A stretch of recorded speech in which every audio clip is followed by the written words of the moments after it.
Bismillah ar-Rahman ar-Rahim. Assalamu wassalat alayhi salam Muhammadur Rasulullah sallallahu alayhi wasallam wa ahlul baytin alayhi salam ajma'in. It's wonderful to welcome you both to our lovely class. Today's class is a year one class, and as you know, in year one, we follow up on the 10 principles of Islam according to Seyyed Mehdi Imam Razvi alayhi salam, who was my dear teacher and a Sayyid, in other words, a descendant of the Prophet Muhammad sallallahu alaihi wasallam. And we go through, 10 principles that he really crystallized in his teachings. And we've already talked about Islam is humaneness, and we talked about Islam is reason this year already. And I'd like to touch on another principle, or maybe several principles today, because we're a little behind in the year one class, simply because, of myself being in between Istanbul and Hamburg, and you guys deserve to be up to speed on the classes. So if we have some more time, we'll go into a couple more principles today. But I'd like to begin with Islam is freedom used responsibly, okay? So it's not boundless freedom. We're not talking about anarchy, or we're not talking about some limitless do whatever you want, or laissez-faire, as they say. It's none of that. It's certainly bounded by ethics and by basic humaneness and reason, as we talked about in the last two classes. And that's why Islam is freedom is not the first principle, and it's also not the second principle. But this freedom is bounded by humaneness, and it's bounded by reason. And it's also bound by responsibility. So if we act in a free and open manner, we should be careful to take responsibility for our actions. So that's why, especially in today's kind of secular societies or secularizing societies, it's very important that we don't simply open a lot of doors to freedom without taking care about humaneness, and without taking care of reason, and without taking care of responsibility, okay? So, but having said that, there is a lot of freedom in Islam, and there's a lot more freedom in Islam than the usual mullahs or the pundits or somehow the ustads or sheikhs of many past generations and many cultures might like you to believe. And in fact, that is why Islam has developed very differently in different societies in the past. So even within what you can call the Arab kind of meta culture, you have an Islam in Morocco, which because of Sufism has developed very differently from, let's say, the Islam in Saudi Arabia in the last 50 to 100 years, which is very different than the Islam in Indonesia, or very different from the Islam in the West, okay? Just to give you a few examples across the globe, or Turkey or Iran are some different examples. So, there is a lot of freedom of expression in Islam, just starting with the basic principle, la ikraha fi din. There is no compulsion in religion. That always has to be said again and again and again and again, because people like to forget, especially when the mullahs get power, then they like to forget la ikraha fi din, because it doesn't fit their agenda. But it is what it is, and so it bears repeating again and again.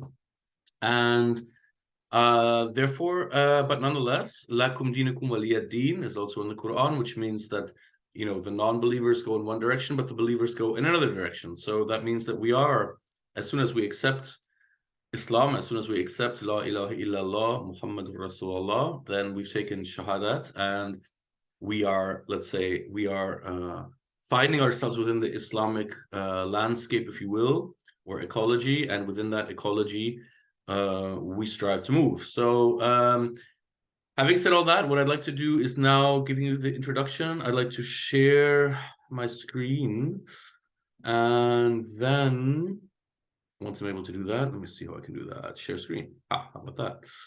And once I do that, I hope that you can see some texts that I've written about this according to what Imam Razvi alayhi salam has taught me. And the way that it's been formulated here is that Islam is freedom maturing by responsibility. So one thing is to say, the human being is free to do what they want. And in fact, in a perfect society, indeed, the human being should be free to do whatever they want. However, provided that they don't impinge on the freedom of others, okay? So as long as I don't take away your rights, you should also not take my rights. And the other is also true. As long as you don't take my rights, I should also not be taking your rights. So everyone within their own sphere of responsibility should be able to live in a free manner, which means, especially it means freedom of religion, freedom of expression, freedom of spirituality, philosophy, culture, tradition, learning, studying, teaching, all of these things, because the first and most basic freedom is the freedom of what's called epistemology, okay? Epistemology is a big, long Greek English word, which means learning how to learn or teaching how to learn or the tradition of learning, passing down the learning, okay? And it always seems that when certain people get into power, they try to limit the epistemology, or they try to limit what we can learn or limit what we can teach. And of course, when the internet first came out, maybe 30, 40 years ago, the whole project was to break down all these barriers so that anyone could get access to all the knowledge that the world has to offer. And in fact, in many parts of the world, the internet has played out that way. So, for example, now you gentlemen both of you are from Bulgaria, and you, if I'm correct, and your tradition locally is like a Hanafi Sufi tradition, very influenced by the Turkish Ottoman Empire, traditionally, culturally, historically. And yet, you're in this class now, and this class is based on my teacher's teachings, and my teacher was a Zaydi Imam, according to the tradition of Jalaluddin Surposh Bukhari, who was from Bukhara in Uzbekistan, but traveled all through Central Asia and northern India, and his descendants settled in northern India, what is now today known as South Asia, so Pakistan, Bangladesh, northern India. You can find all kinds of Sayyids from the Bukhari tree, some of whom are Sunni, some of whom are Shia, and there's also a Zaydi strain or maybe several, to which my dear Imam belonged. And so you can see that, a Bulgarian guys coming online on the internet to learn from a international teacher whose teacher was an Indian Imam, Zaydi Imam, is quite a unique thing that even 20 years ago would have been very hard to imagine. So you can see how the internet has really challenged and disrupted the limitations of teaching and learning that have been imposed by so many different generations of power structures,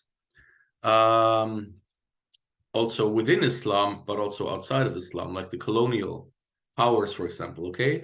So, of course, nowadays, the powers that be are becoming more and more afraid of what the internet can do. So they're limiting. I mean, a lot of limitations are coming in. If you look at what's happening in Iran right now, the internet is practically cut, except for a few minutes every day. Or if you look at, of course, North Korea is the worst example, but also censorship now starting in Europe. There's a Russo-Ukrainian creed going on, as a war, as everyone knows, going on, and you can see the censorship now of the Russian media. Now, I will be the first to say I'm very disappointed about the invasion of Russia to the Ukraine. That's for sure. Very disappointed, but nonetheless, it's also disappointing to me to see the level of censorship in Germany, at least in Europe. Censorship against the Russian media, because at least they should be able to express themselves, and at least there should be a level of dialogue that's happening between Russia and the West, so that somehow there's a kind of, like in the old days, there was always a telephone connection between JFK and Khrushchev, for example, in the Cold War days, so that before anything crazy happened, they could call each other and work things out. And that connection does not seem to be existent at the moment. And that's a very scary thing. So, of course, the powers that be are trying to now take back this internet somehow and force us into a lower level of epistemology, a lower level of teaching and learning. But fortunately, we have an entire globe that's now been brought up to be free on the internet and get knowledge from whatever they want. So a Shia Muslim can now get sources from Imam Abu Hanifa, for example, or Imam Malik, and he can study them, or she can study them, or she can study them. Or Sunnis like yourselves, perhaps. Maybe you relate to Sunnism. I don't know if you call yourselves Sunnis, but gentlemen from Hanafi culture in Bulgaria can learn from the Shia, or even learn about Zaydi Shiism from our little online school. So freedom has really expanded in that sense in the last 20 to 40 years. And I think this is a great, great development. I'm very excited about this development. We talked with our dear brother Tehran from the HOSA that you, Vali, I think, remember from the last time. And he actually interviewed me on this, and we talked about the revolution of epistemology. So in other words, the revolution of teaching and learning especially through social media and the internet. And so we've been able to really break down a lot of boundaries and spread the message of freedom also all across the globe in many, many different forms. And Islam is just one of them. Yeah. So maybe before we start, I'd like to ask both of you just a question to get the dialogue going, as we usually do. So what has been your experience with freedom on the internet as it relates to Islam, or what kind of things could you discover online, on the internet or on social media that, really attracted your interest? Something that you would say, maybe 20 years ago, you could never have found this, or maybe even 40 years ago, you could never have discovered this. I was because the Sunni, we are not very good at explaining like history, like purely historical side of how Muslim civilization was developing. So I actually didn't know any of this about this stuff with Ali and the rest of the Khalif that have been like Abu Bakr and stuff. So from one side, it's like, and that was from purely like this general video about history. There was nothing religious about it. It was just some person explaining how this part of the world was developing during this period, and it's just purely history. No religious motives behind it. But so that was kind of like, that blew my mind. Like I was like, oh, that was huge knowledge gap that I had. And but then on the other side, it's kind of scary that all this knowledge is there, so there is also not that very good type of knowledge. So it's like this chaos that you can get the bad and the worst, and you kind of have to balance these places that you can go. So do you want to explain that a little bit more? I'm not sure I quite understand what you mean. So what do you mean by so you think there's a lot of bad knowledge out there also? Do you think there's a lot of kind of harmful knowledge? yeah, Or like yeah. let's say the way it's developing now, this how it's called, like in social this how it's called, no it's like this white power and stuff, that it's going on, and these movements that are now surfacing, even though like 100 years ago we were like, all of the people are like, no, this should stop existing, but then again this is kind of resurfacing through this media that it's because like 40 years ago, you can, if you're in a small village and you have these thoughts that, oh, our race is better than all the rest, you're just alone. That thought will die so quickly that but now because of this you can get in touch with so many people and they can give you like all these books that they have. It's Okay, you're right. I mean, I agree. I mean, definitely there's I mean, racism is, I think, what the word you're referring to. So these kind of, let's say, very backwards movements, very militant movements, sometimes also violent movements. And so, yeah, of course. I mean, they look, that's the thing about freedom, is that, other groups will use the same space as you use. Yeah. So I think it was Barack Obama who said it very well. He called it the competition of ideas. So freedom, leads to the competition of ideas. And of course, the hope is that the best idea will win. But sometimes, unfortunately, it's not the best idea, but the most popular idea that wins. yes. So there's a challenge. Absolutely, there's So a challenge in that. I agree with you. actually, yeah, I'm interested in the topic because it's kind of like very fine line between, oh, maybe we should not allow this, even though it's kind of generously, because if we allow, for example, this with the, let's say, white power and racism and stuff like that, so it's at one point we cannot just turn it off and pretend that it's not there. But also, maybe if we don't expose that many people to this, where is the the the middle ground? Where it should be the line between. Yeah. So yeah. Yeah, that's a great point. I mean, where would you draw the line, and who should draw the line? Who has the authority to draw the line, right? I mean, I would love to have that red button to just, I press the red button and everybody who I don't like is switched off, yeah? And everybody who I like, I have a green button, I press the green button and everybody that I like is switched on, yeah?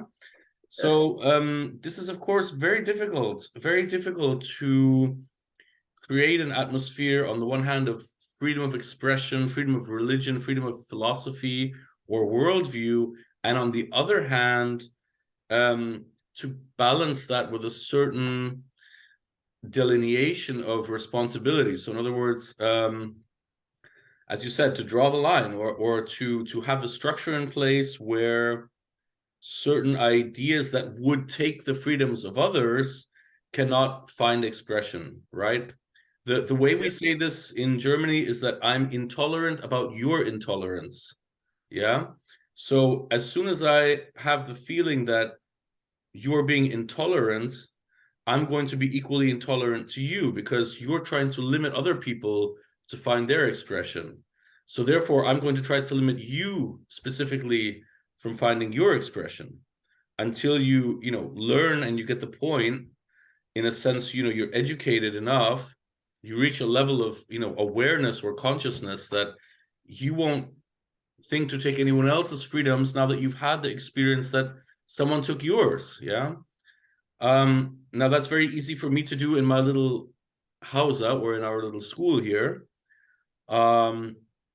because very simply, as soon as someone starts to be insulting toward other groups of Muslims, and this happens 2 or 3 times, we just have the right, we warn them once, and if they continue, we just ask them to leave, or we simply throw them out. So it's very easy in our little kind of microcosmos. Yeah. But now the challenge is to manage this on a more state level, or on a nation level, or on a community level, even in like you said, even in a little village. Yeah. To manage that is extremely difficult nowadays, where everything is global and interconnected, or manage it digitally. So I think this is one of the most important ethical topics of our age, and probably the next generation also, is how to, especially in the digital world, right, how to, or what they're calling nowadays the metaverse, how in the metaverse to draw the line appropriately, so that those who would take the freedoms of others themselves first must experience the loss of their freedom. And that's really, I think, between this nice idea or this nice expression, those who would impose themselves on the freedom of others shall have their freedom taken, to the real world, practical, operational, let's say, reality is a long way. Yeah. And I don't think that anyone has really fully solved it, because as you said, in the West, we have a lot of freedom, and so it's abused a lot. And yet in many countries like China or Iran or North Korea, where censorship is just, terrible, of course, they have exactly the opposite problem. So, but very good. Thank you, Veli, for your examples. And Rocco, if you feel to join, you are welcome to share any ideas you might have about, internet expression or digital expression of freedom, or Islamic expression of freedom. If you like, you are free to comment. I'm sorry if I talk too much, then that takes away your airtime. Okay, I don't know if Rocco is with us, so we'll just continue. But anyway, so yeah, but that's certainly one of the major ethical and moral topics to solve as a society, not just within Islam, but for it doesn't. This is an issue that is way beyond religion and way beyond worldview. It's specifically on the meta level of all of the world coming together, and how do we manage this? Yeah, how do we manage this space?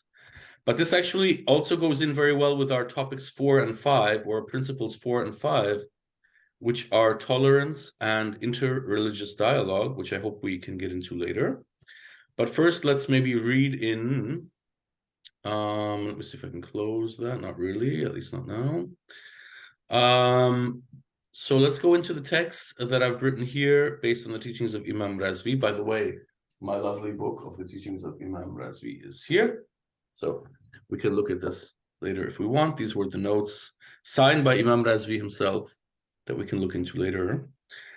So third principle, Islam is freedom maturing by responsibility. So Islam is freedom in theory and practice, maturing within holistic boundaries of personal responsibility. This is, of course, the ideal Islam, okay? Firstly and foremostly, herein are included the freedoms of personal viewpoint, expression, research, learning, practice of religion, spirituality, and philosophy, as well as the various plural teachings of Islam and any spiritual tradition in all their many variations, cultures, traditions, and colors. To successfully attain such a high degree of individual freedom in a collective human society, such freedom must be deeply rooted in care and responsibility of and for further individuals and society, and on a deep and profound trust in the positive transformative effects of Islam. So in other words, if we believe that Islam is the best for everyone, then we must be able to show that through our actions, and not simply through a lot of talking and a lot of noise and a lot of beating on the drum, but actually it should express itself when we're silent. This is a famous quote from Imam Ja'far as-Sadiq alayhi salam, who said that Islam must find its expression through silence. And what he meant was that Islam is so powerful that even when we're silent, or particularly when we're silent, Islam should radiate from us and act in a transformative manner for society. So obviously this means a lot of hard work on self, okay, particularly. And it also means a lot of respect for others that might not be at that level yet, whether they're Muslim or not, okay?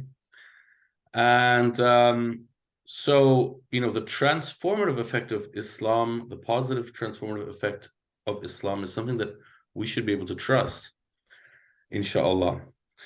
Wallahu a'lam. So therefore, the path of freedom means going from being an individual human being, so to speak, to an inclusional human being. So I don't just look at the world through my own eyes or my lovely new glasses. Thank you very much.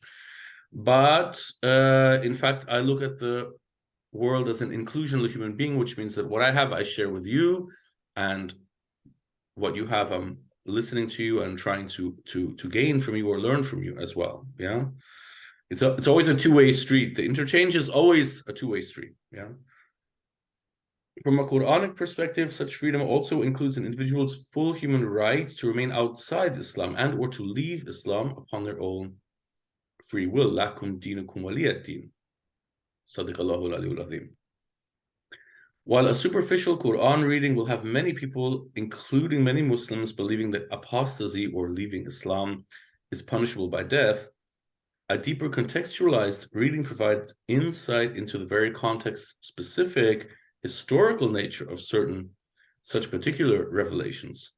Whereas the Quranic verses allowing for freedom of religion, accepting further religions, such as Christianity, Judaism, and Zoroastrianism, are generalist in their tone and composition. So in other words, they're outside of a specific context or they're above a specific context that may have had a historical reason why the Prophet Muhammad ﷺ was commanded in a certain instance to act quickly and decisively against certain specific communities that were transgressing agreements or treaties or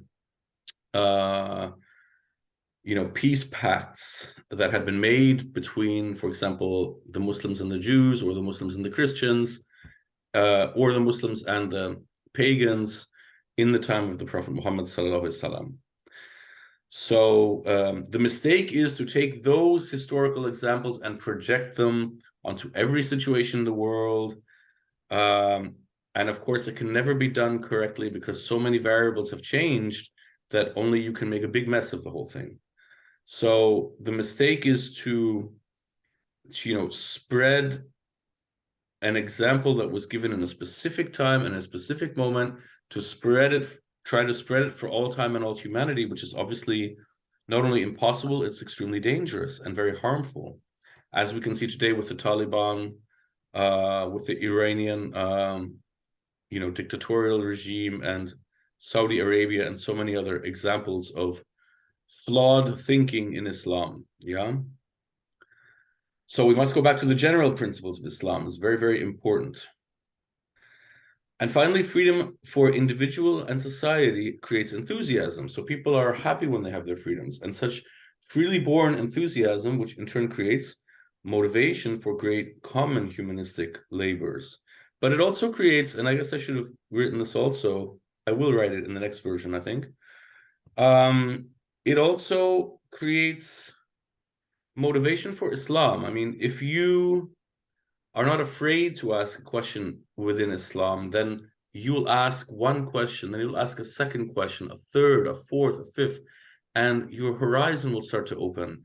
And you'll not only ask one group of people, but you'll ask another and another and another. And so the entire palette of Islam, or all of the colors of Islam, open up for you. And, you just gain such a depth of experience. Whether I was actually a Hanafi Muslim for maybe 12 years before I found Zaydi Shia Islam, before I found my Imam, basically my teacher, alayhi salam.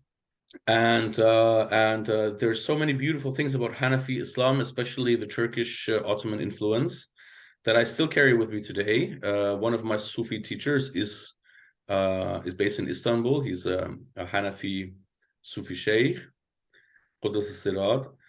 And there's no reason that someone cannot, for example, be a Shia and learn from the Sunnis, or be a Sunni and learn something from the Shia, or vice versa, or a Maliki cannot learn from a Hanbali, or a Hanbali cannot learn from a Jafari, or these exchanges, they should be natural for us. And because of the way, as we were discussing, that the revolution of teaching and learning is changing now the entire actually the entire human race, if you will, in many, many aspects. these kind of cross intra-Islamic learnings and teachings will occur more and more, and that's a beautiful thing. So every madhab will hopefully be able to learn from another madhab and will increase our knowledge and our wisdom base, inshallah, wallahu a'lam. But of course, what you said is also true, Vali, which is that you know, we need to make sure that freedom is not abused. Okay, that's very important. That's why we say Islam is freedom maturing by responsibility. So it's very important that these newly found freedoms lead to a maturity of the human race, and therefore that those who would abuse the freedom to act in an intolerant manner or take away the freedoms of others would themselves be punished by losing a certain set of freedoms. Again, it's a very, very delicate, fine line, as you mentioned, and this is very hard to manage. So as Imam Razvi alayhi salam said, the primary difference between man and beast is just this, that man is free to exercise his conscience. So what keeps us being different from animals is that we can take decisions, we can rationally and intuitively enter into a subject field and look at all the different parameters and organize the parameters and set priorities and then take a decision based on that set of priorities. And that's something that an animal is simply not in the except for very basic things. There's a deer, I'm hungry, let me hunt the deer. At that level, of course, animals can also take decisions, but certainly not with the depth and the complexity that a human being is able to do so. So that's what makes us unique, and that's the gift that Allah subhanahu wa ta'ala has given us. And we have this freedom to exercise our consciousness, which comes with the responsibility to exercise our conscience in a responsible manner, in a humane, reasonable, ethical manner. Okay?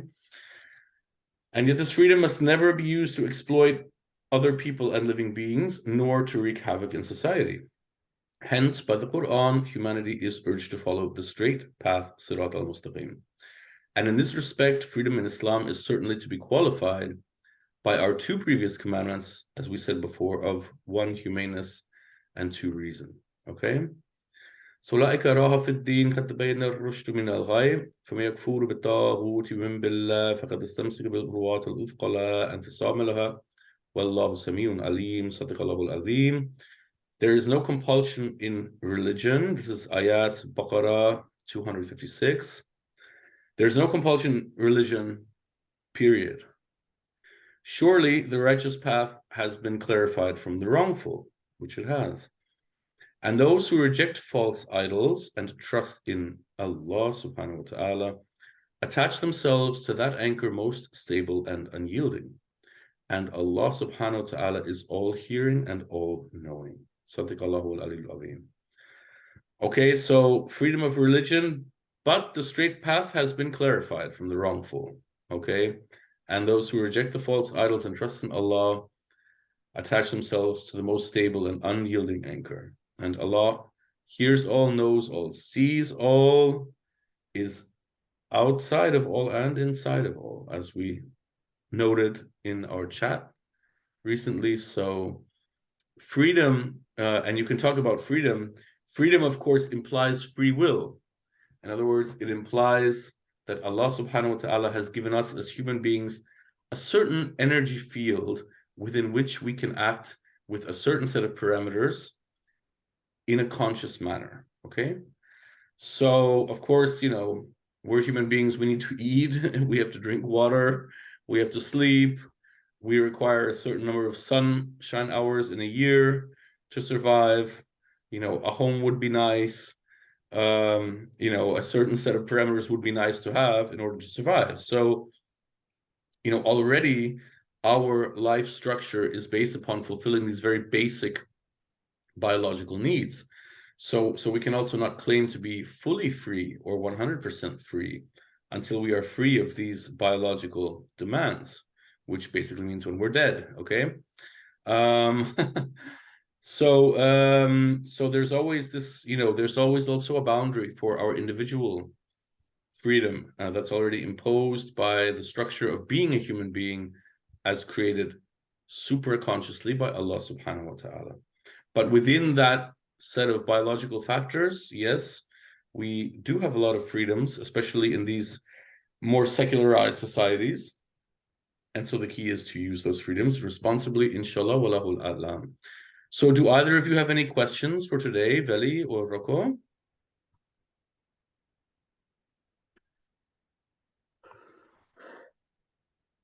I don't have. Okay, great. I'm not quite sure Rocco is with us. Are you with us, Rocco, or? Me too. Okay, great.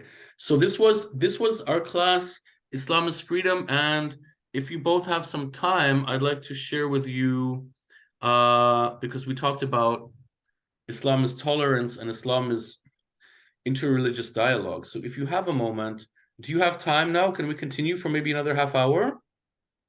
Yes, it's no problem for me. Okay, Rocco, are we okay? Okay.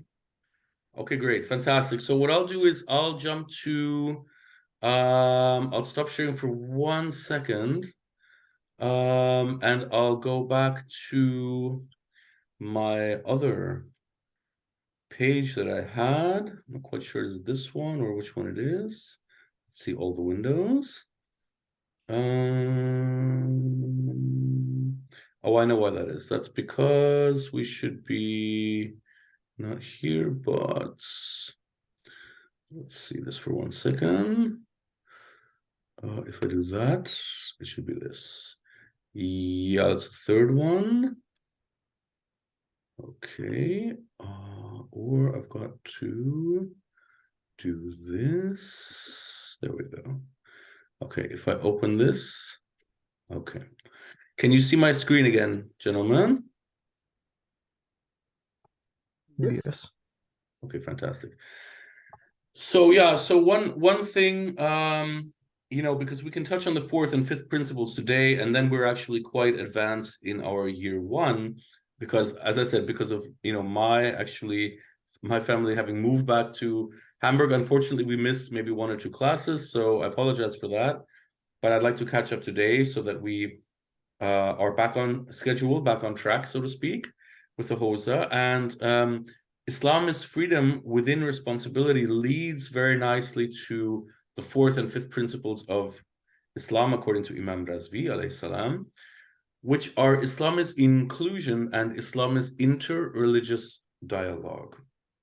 Let's talk about those individually for a moment, what we mean. So what does inclusion actually mean? Or tolerance? What do these lovely humanistic words actually mean? Or these terms or terminologies? So inclusion simply means the process by which certain members of a society, and particularly those who find themselves in a minority position numerically, whether it's because of race or because of maybe a body physical handicaps or mental handicaps, or whether it's because of being in a minority religion, or maybe simply because of power structure, disadvantages of power structure, for example, in many cases being a woman, leads to exclusion.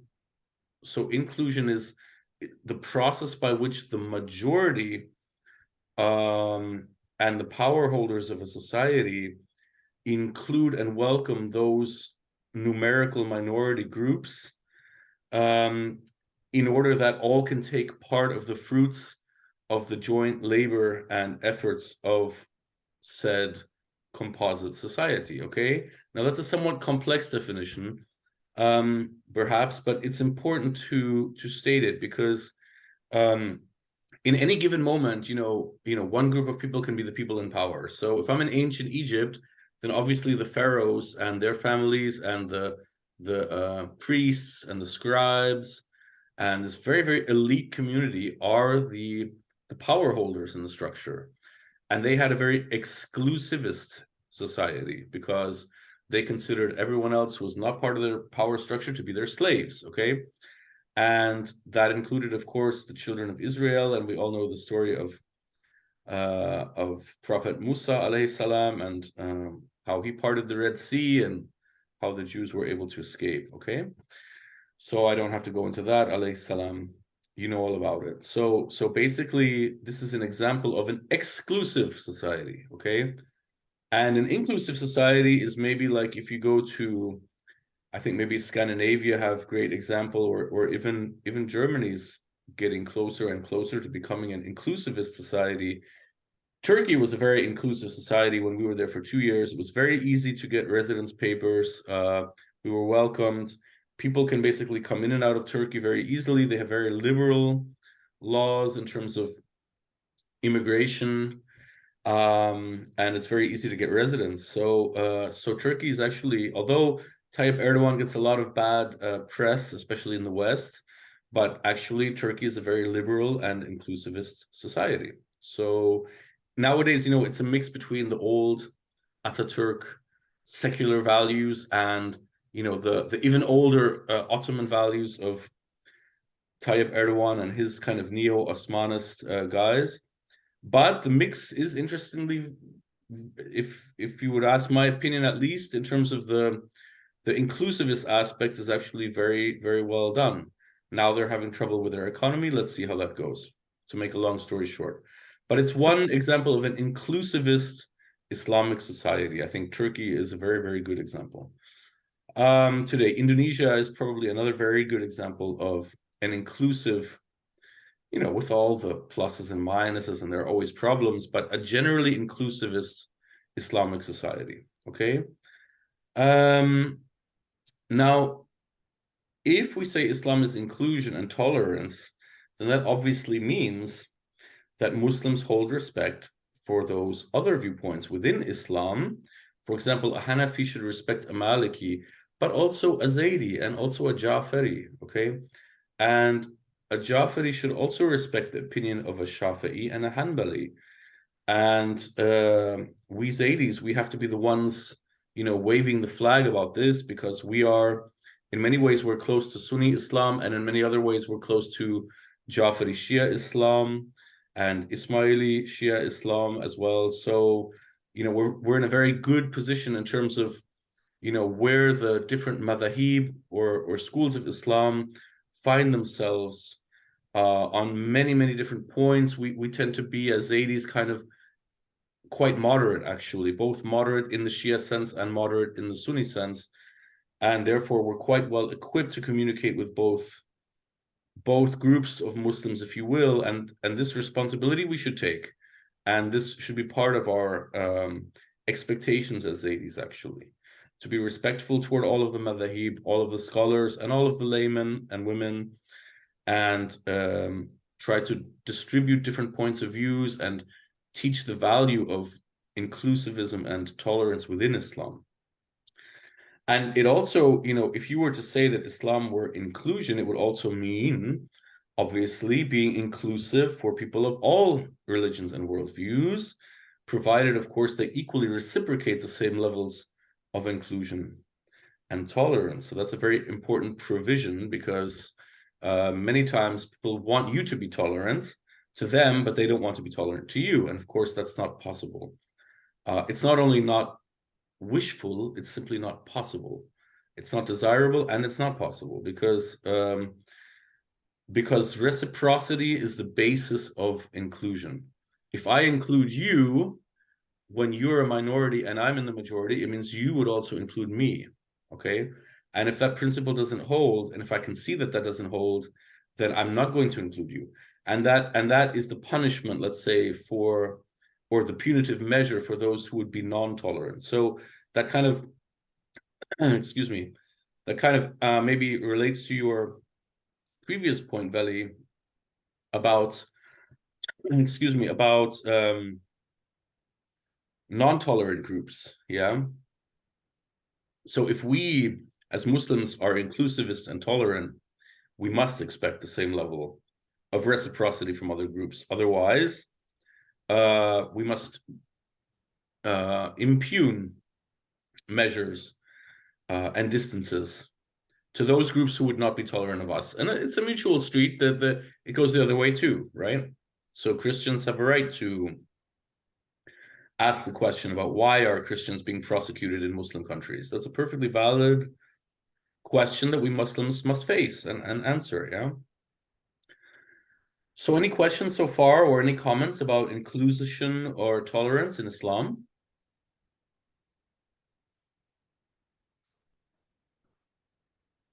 Veli, are you with us? Yeah. It's, yeah, it's how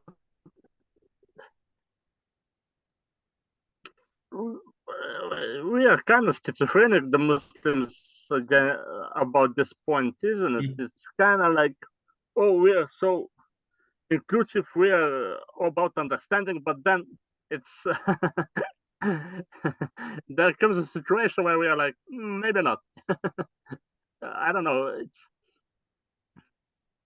like, for example, in the village, like if somebody comes, we are very open. Oh, come here, let's have a drink, cup of coffee and stuff like that. But then if it's certain type of person, it's like, we don't want to hear, And I think we are missing a little bit here the point as a Muslims that you cannot, you cannot attract somebody to Islam when you're like, you're excluding people. So, for example, the very topic that is now going on with this LGBTQ communities and stuff like that. Like, of course, topic it's very complicated and stuff, but you cannot just exclude these people, because if you don't have this touching point with them, you're not going to be able to attract them back to, to the core values of, so. Yeah, it's very difficult. I mean, sure, I understand you fully. And I think that, even if I say Islam is inclusion and tolerance, people, whether Muslim or from other religions, would say, are you crazy? I mean, just look at the Taliban, just look at the Saudis, just look at Iran, where on earth do you see inclusion and tolerance in Islam? Yeah. And the simple fact is that we have to differentiate there between what Islam really is and the way that Islam has been usurped or taken over by certain fascist movements within Islam, okay, that did not deserve the freedom that they got because they themselves are intolerant, going back to our previous point about freedom. Of course, these movements have different roots and different histories, so it's impossible to throw them all into one kind of pot for a political analysis. But in the bigger picture, I certainly agree with you that Islam can appear to be very schizophrenic, because we Muslims, especially in the West, we like to say Islam is inclusion and tolerance, and then people just laugh and they say, yeah, like the Taliban, right? So what can you really do about that except to go back to the Quran and say, look at La ikraha fi din, or look at, inna alladhina amanu wa alladhina yahudi wa nasri wa sabi'ina min aman billahi wal yawm al-akhir wa amila salihina, and so on and so forth. Sadaqallahu al-azim. Yeah. So when we look at these verses, this, by the way, was the Arabic for this verse here below. Truly the believers and the Jews and the Christians and the Sabians, those who believe in Allah Ta'ala and the last day and perform righteous deeds, shall have their reward with their Lord Ta'ala, and shall neither fear nor grieve. And it's Quran, Baqarah 62. So, and if you look at a common word, which was researched by His Royal Highness Prince Ghazi of Jordan and signed by over 100 renowned Islamic dignitaries from all across the Islamic madhahib, so Sunnis, Shia, Zaydi, Ismaili, all of the Ibadi, all of the madhahib participated, and it provides a brilliant example for contemporary efforts to practice Islamic inclusion. And I hope we can, let's see if this actually works. My internet's not working well, okay, today. So let's go back to the Zoom meeting. Let's go back to here. Where was it? Was it here? Close this.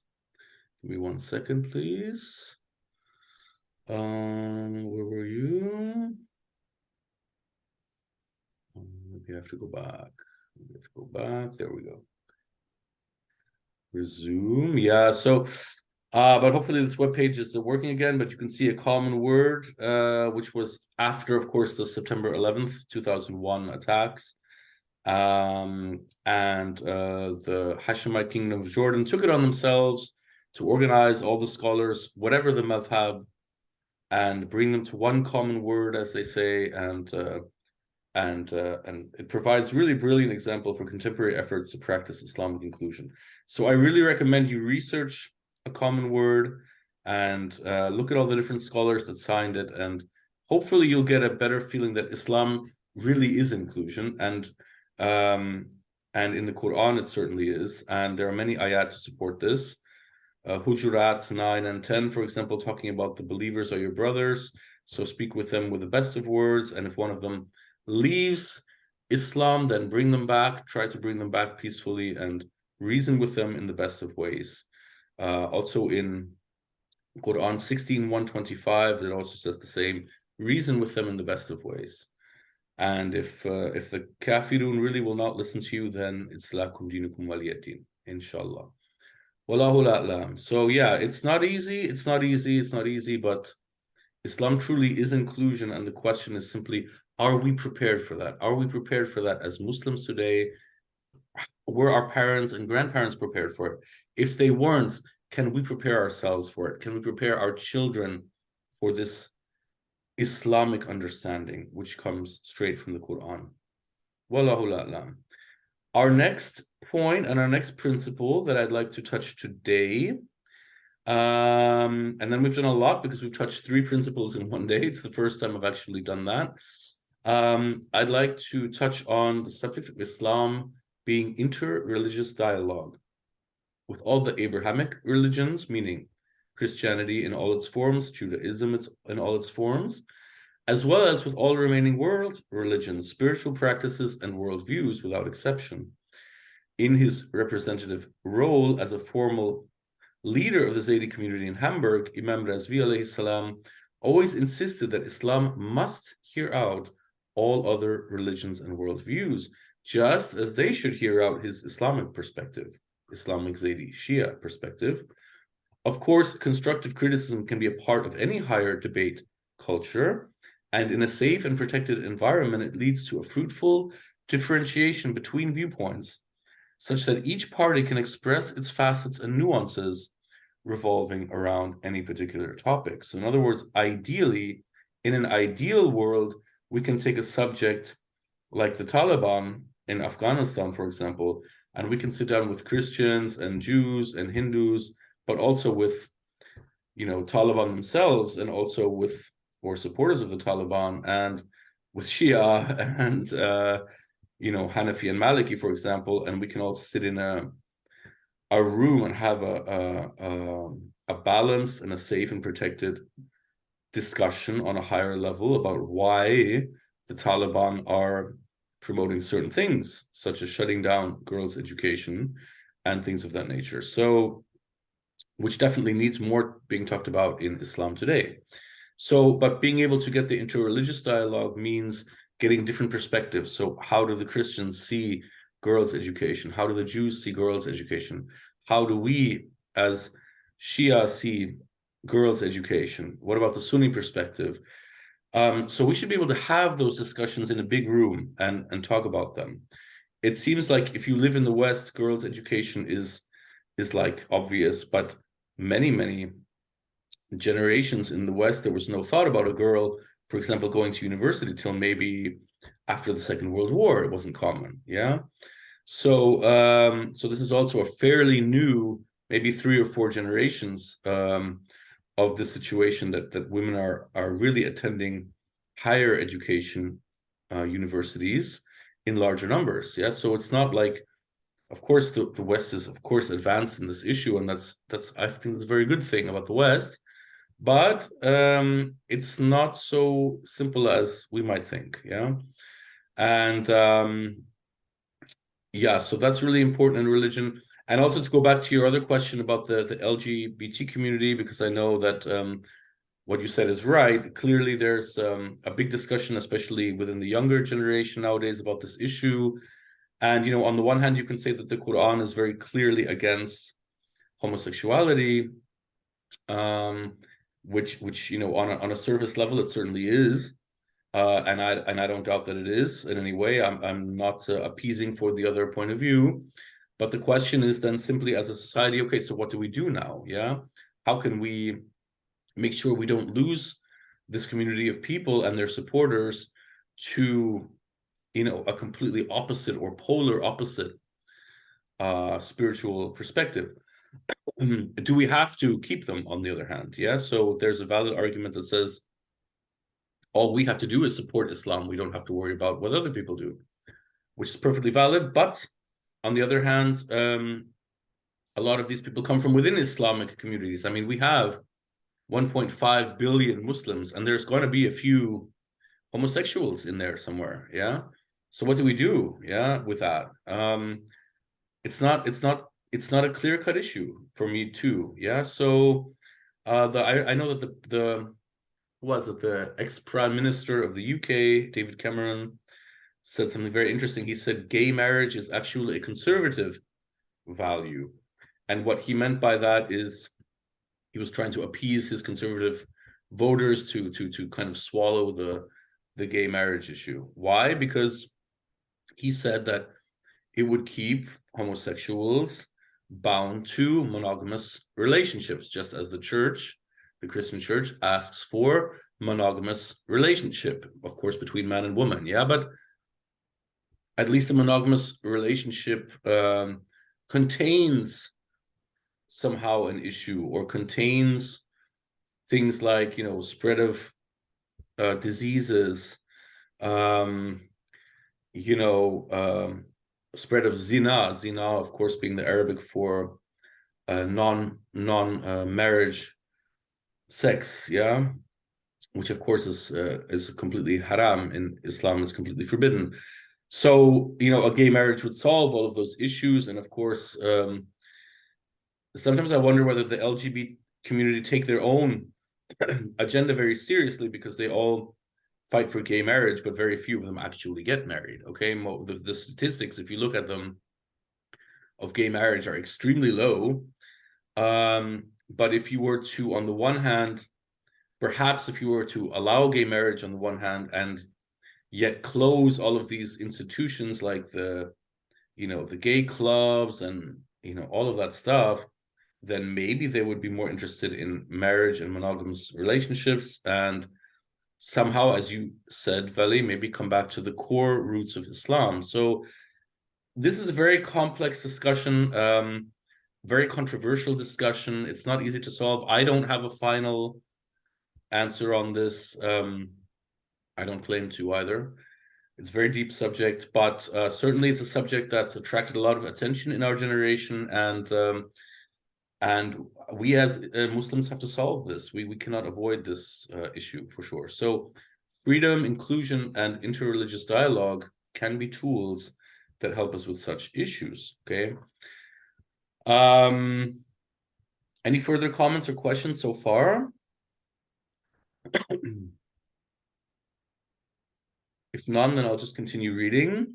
So Imam Razvi alayhi salam was always certain that dialogue between world religions would enhance and add value to each aspirant rather than taking anything away, and that Islam would ultimately become more mature and enlightened through such fruitful exchange.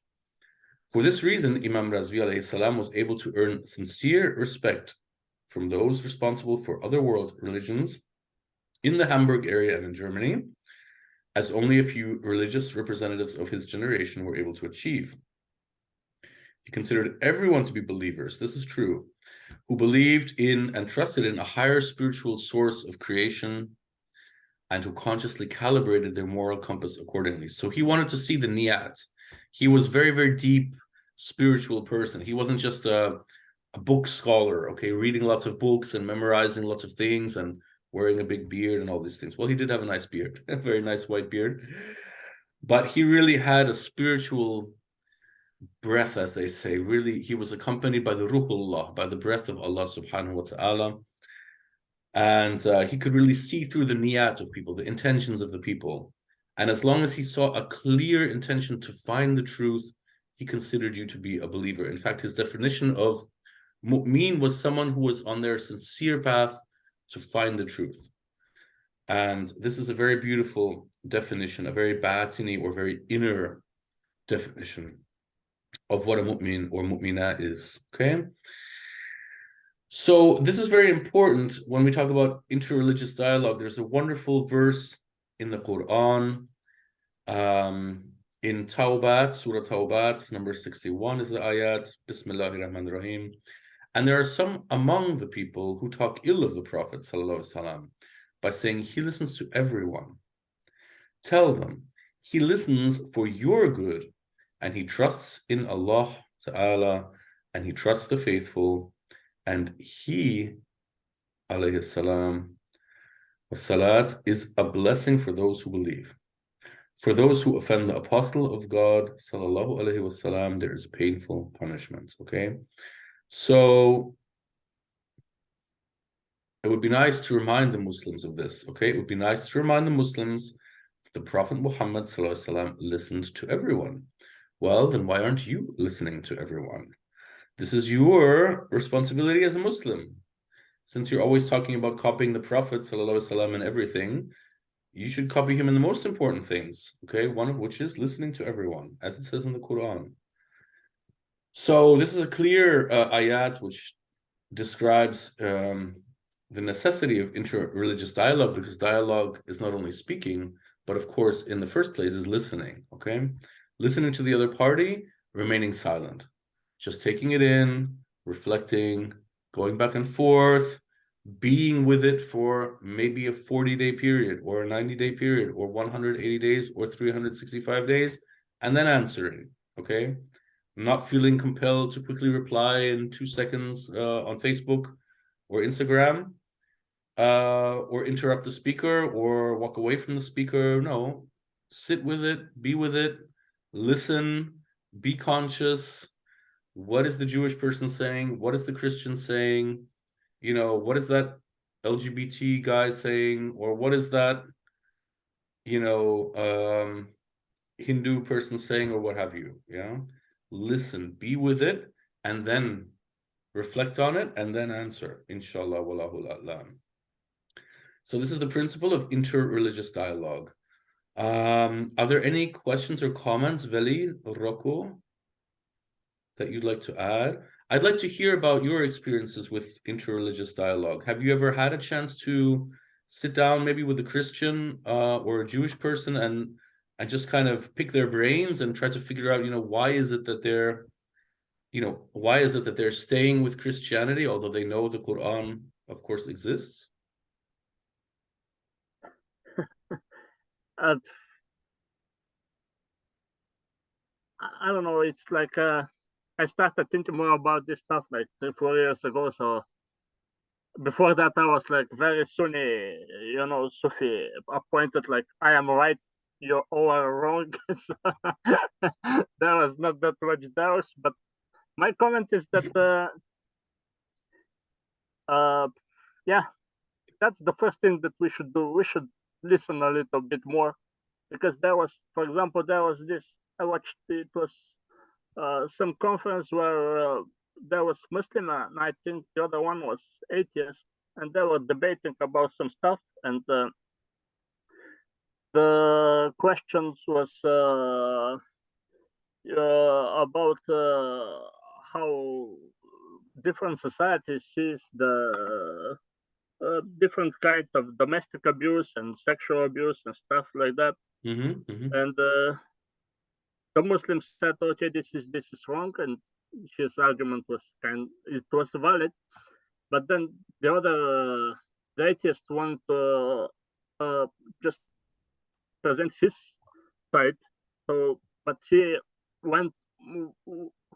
His point was way much more exclusive to the problem. So he started by, if all persons are, you know, in their right mind, and so on and so on, all this violence and abuse will be wrong. But he wanted to say that, if, for example, if you are mentally unstable, or if you have mental problems, maybe you can see this as something good, you know. And just the Muslim started talking. She interrupted him, started, you know, how can you say that it's good? And she just wanted to say that if you are mentally sick and stuff like that, just your mind is not working right. You can see it through your perspective that it's something good, but actually it's not. And she just started interrupting him. She didn't want let him finish, you know, his point of view. So, and for me, that was like when Muslims lost that debate right there. Like, you're always talking about how you listen, how you have to be, you know, caring about the other person's opinion and stuff like that, but you didn't even let him finish his point of view. So I think we are missing way too much there. So we can start there, you know, listening to people a little bit more, and maybe we can learn from that. But I had in my last job, I had this friend who was Buddhist, and then because I started with Hassan, we had this meetings with this group, you know, about theology and stuff like that. And then I was a little bit more interested in that point with all these points of view. And then I asked him consciously, like, what is the point of view in Buddhism? He didn't know that much, but like when he explained the core principles, it was like, okay, maybe we are not so different. You know, they also believe, you know, we should do good, we should not do bad stuff, and through that we can reach higher consciousness and stuff like that. So I was like, okay, that was. I didn't expect that to go in such direction, you know. But yeah, I think we should listen way much more about. Yeah. Because. Good. Yeah. Go ahead. Continue. Yeah, that was. Yeah, I'm finished. That was my point. Okay, yeah. I mean, definitely, yeah. I mean, I fully agree with you. I mean, you know, the whole thing is people think the dialogue begin with speaking. No. Dialogue begin with listening, guys. Listening. This is why it says in the Quran, the Prophet listens to everyone, and he listens for your own good.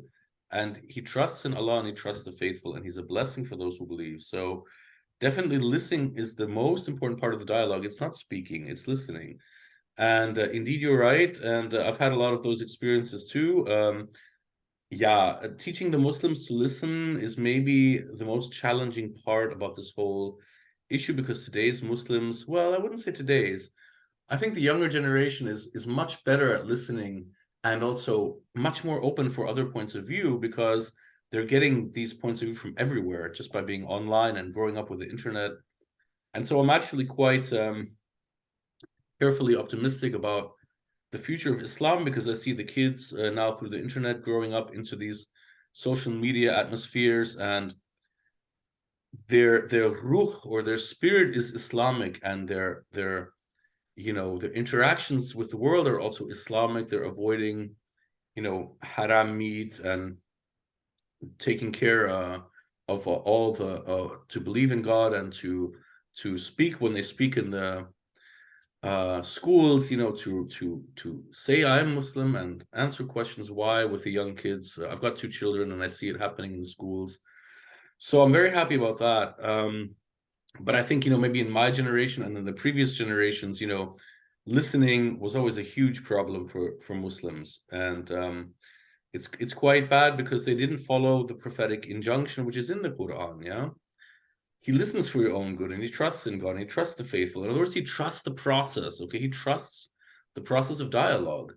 He's saying, if I just shut up and listen, so I'm going to learn something from you, and then when it's my turn to talk, I will come with Islam, right? And I will, you know, hit you on the head with that. As Allah has said in the famous verse, An-Nur, the famous light verse, where he says, you know, Allah hits you on the head with a metaphor, okay? So, وَيَضْرِبُ اللَّهُ فِي الْأَمْثَالَ لِلنَّاسِ. Sadaqallahu al-Azim. So that moment will come, you know, but first you need to take in what the other person is saying, and then you can start from your point of view. And I wish and I pray, my dua is that the Muslims will learn to listen better and become more mature in dialogue and debate, as we were, for example, during the golden age of Islam, when, for example, in Spain, you know, you had Christians, Jews, and Muslims on the highest level of philosophy discussing and debating with each other for hundreds of years. I hope, inshallah, may we discover as Muslims again such an inclusive and tolerant golden age with growth in economy and art and architecture and mathematics and sciences. And may we again be blessed with an Islamic renaissance that comes through listening to others, learning from others, participating in dialogue, opening our arms, opening our hearts, being inclusivist as we were for so many hundreds of years in the past. And with that dua, inshallah, with that dua, I'd like to end for today. I'd like to give you a little homework. I'd like to be interested from both of you, from you, Rocco, and from you, Veli, please, for next time.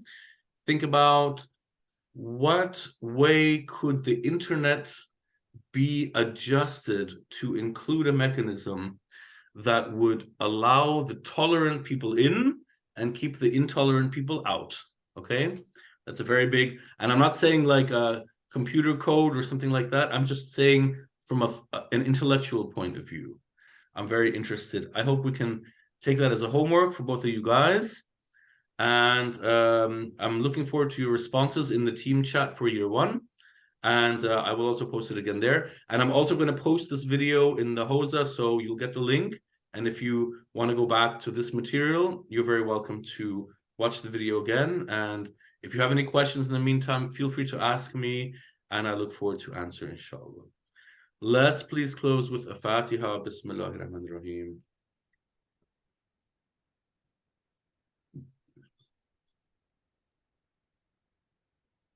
Allahumma salli ala Muhammad wa ali Muhammad.